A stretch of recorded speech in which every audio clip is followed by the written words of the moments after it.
everyone, welcome back to another YouTube video, and in this video I'll be showing you guys how to fix Venmo two-step issues. First of all, make sure your phone number is active, then restart your iPhone.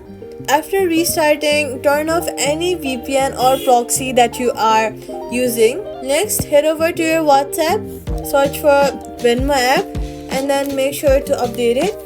Updating the app will remove all the outdated datas and it will replace it back with new one and the latest one, and it will also fix your bugs, so make sure to update it to the latest version.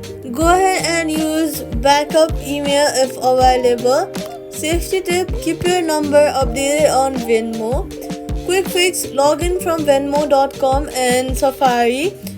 Open Safari app, search for venmo.com, and then try logging in from there if the app is crashing or not working, and that's it. Subscribe for more fixes.